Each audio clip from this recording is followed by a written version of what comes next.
So welcome back everybody. We have ended our cookie section and now we're moving into our cake section. And the first cake we're going to do is a classic flourless chocolate cake. This kind of breaks all the rules that you're going to hear me talk about in the next couple videos. But a flourless cake is one of those cakes that every pastry chef should know how to make. But it actually falls into the custard family. Because there's no flour to help it settle or set when it's in the oven, it's actually the eggs that are going to help coagulate this when it's in the oven. So this is going to be mixed again by everything different. It's not the creamy method, it's not the two-stage method.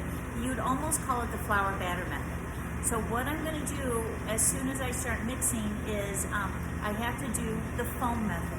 So this is again where I'm going to take my whole eggs, just like we did our biscotti, where we made that beautiful foam and then we added the rest of the ingredients. We're going to do that with this flourless cake. So you're going to see me whip whole eggs and sugar for about 8 minutes, again till it's light and it's fluffy. And then I'm going to stir in my melted chocolate, a little bit of alcohol, and then I'm just going to marry the two together, and then we're going to go ahead and bake it. Just like when we did the biscotti, it is an egg foam. This is actually going to bake at a pretty low temperature. When we did the biscotti, we did 275 just because we were really drying out that cookie dough. When we're going to do this flourless cake, my oven temperature is going to be 325. So again, that's lower than what we bake a normal high-fat cake at. Normally that's about 375 to 380 degrees. For about 40 minutes is that classic time for a high-fat cake. This foam type, or almost this custard cake, we're going to check it after about 20-25 minutes, and again, that's because we have a convection oven. If you're doing this at home or at work where it's a conventional oven, meaning that there is no fan in the oven, it's going to take about 40, maybe up to 60 minutes to bake. The downside about this cake is it's very much like testing a cheesecake. I can't put a toothpick in and really check for set, because when I check, it's always going to come out wet. So what I need to do is I'm going to shake it just like I used to check a cheesecake in Baking Fundamentals 1. I'm going to shake it, and if it moves as one solid mass, my flourless cake is going to be done. So I'm going to move it from the oven, and then I need to let it chill completely because like a cheesecake, it can end up starting to crack. So I want to just chill it off quite slowly. So I would never take it right from the oven into the cooler. So I would let it sit at room temp for about 20 minutes, and then I could store it, or if I needed it right away, then I could go ahead and put it in the cooler. But I need those eggs to have a little bit of time to start to settle and just really pull and coagulate and set in, and that's how my flourless cake is going to be finished. Now we're going to again try to upscale our technique because we are now Baking Fundamentals 2, so we can just use a little bit more of our decorating talents. We're going to create what's called a chocolate fan, so you're going to see me do that also. We're going to use what's called a transfer sheet, which I'll talk to you about when we get to that part of the decorating. So first and foremost, I'm going to start to prep and mix the cake. So again, my whole eggs and sugar, I'm going to whip them for about 8 minutes until they're very thick and I get to ribbon stage.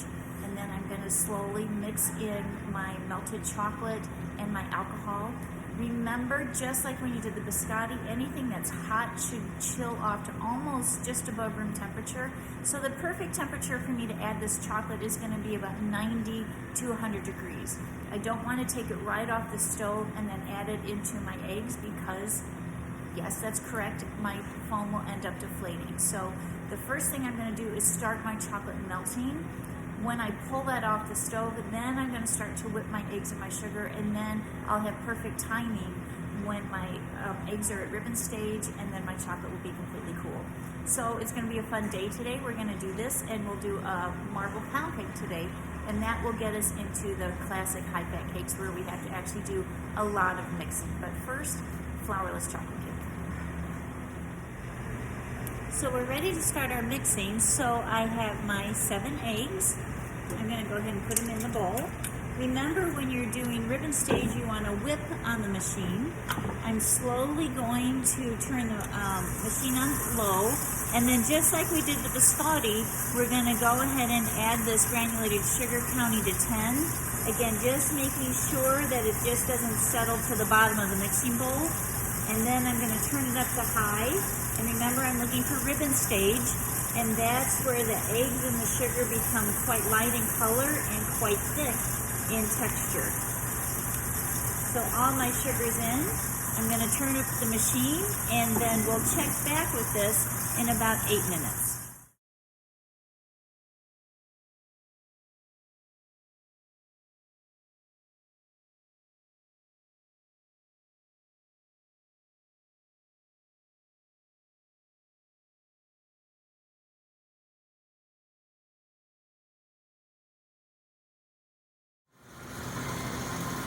So we're at ribbon stage now, so let me turn this off and let's show this ribbon stage.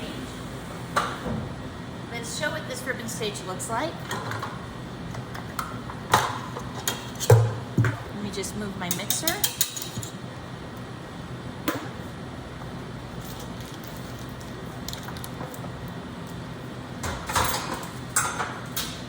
And let's take a peek at this. So you can see one, look how nice and light the color is.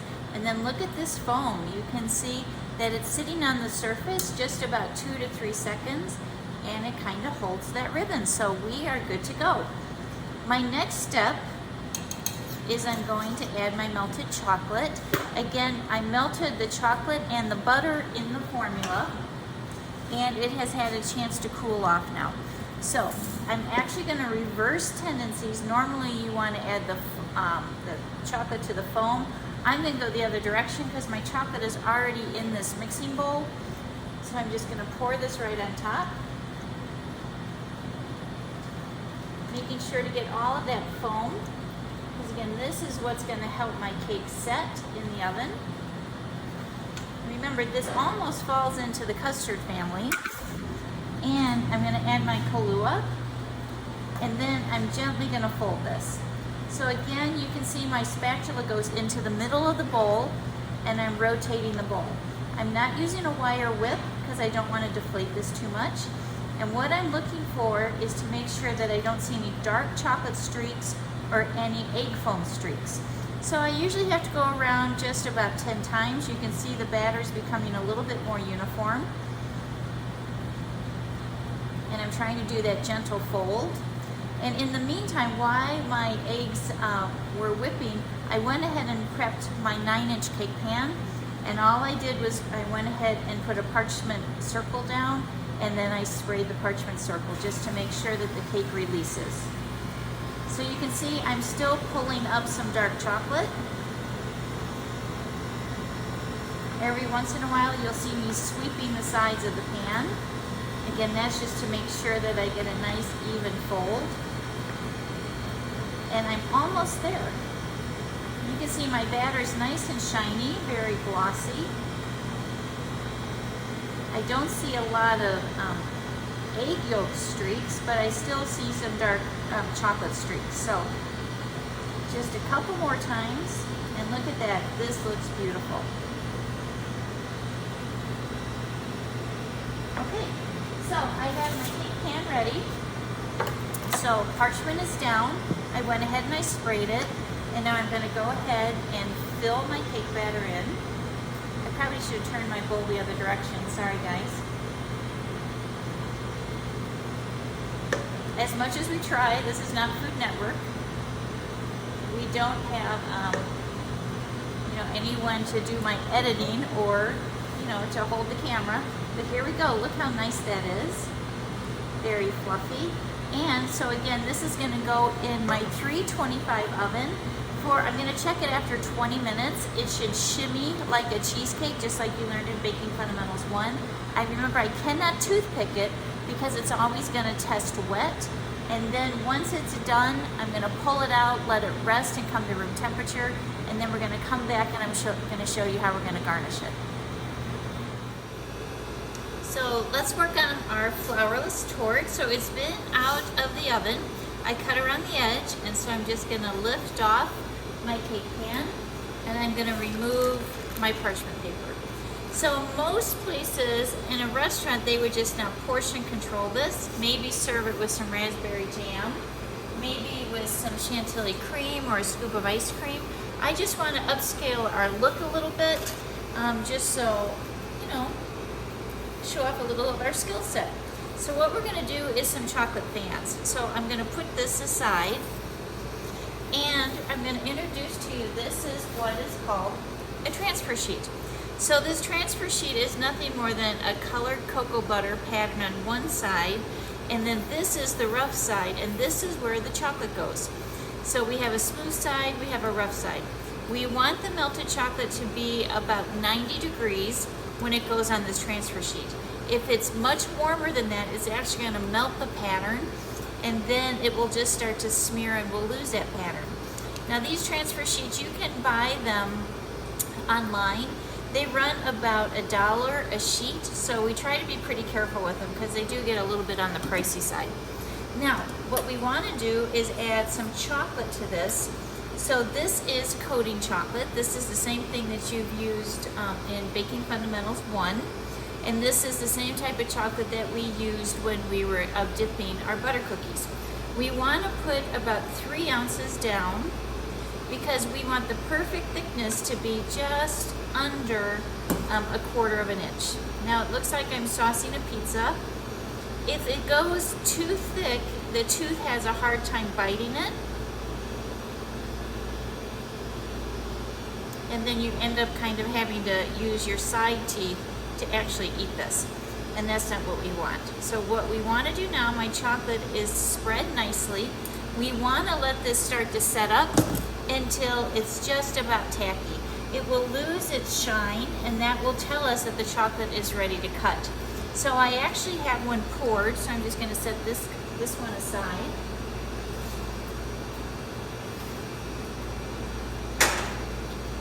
And here is my set piece of chocolate.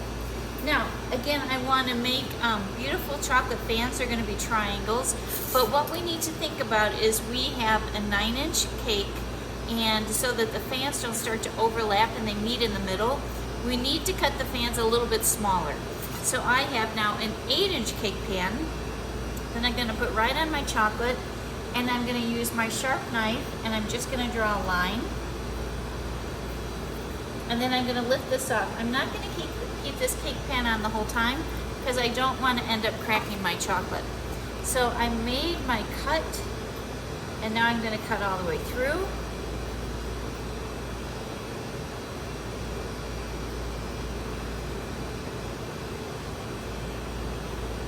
So there we go. And I'm going to start to just break off these pieces. We want to be pretty gentle with this because we don't want to crack our pattern.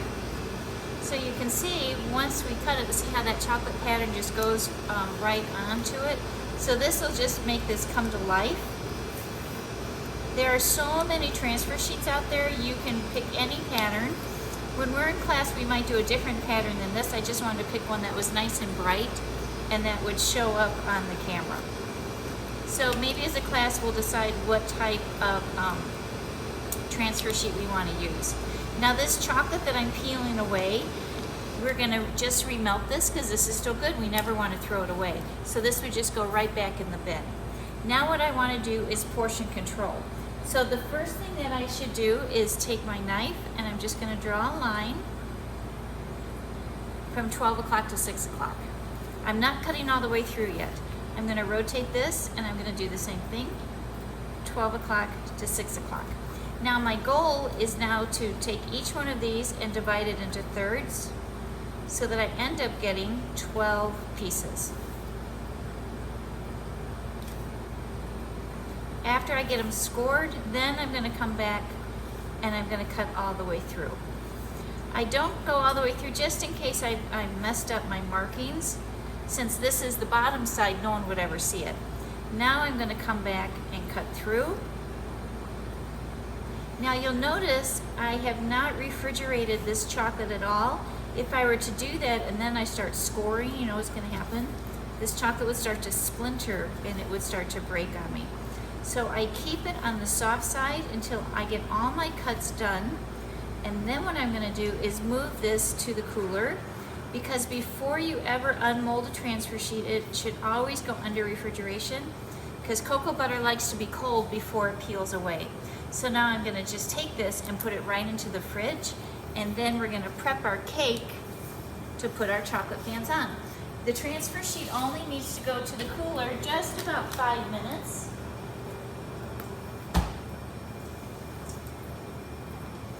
And now I have some buttercream, and I'm gonna portion control the exact same way. So I'm gonna do a rosette at 12 o'clock, a rosette at 6 o'clock. And you'll see I'm making these a little bit higher than what you were taught in Baking Fundamentals 1. And we're doing that so that the fans can actually elevate up and over. So again, I'm gonna rotate this. I'm gonna go 12 o'clock, 6 o'clock, and then I need a couple in between so that I get my 12. So 1, 2, again, so that we have 12 portions.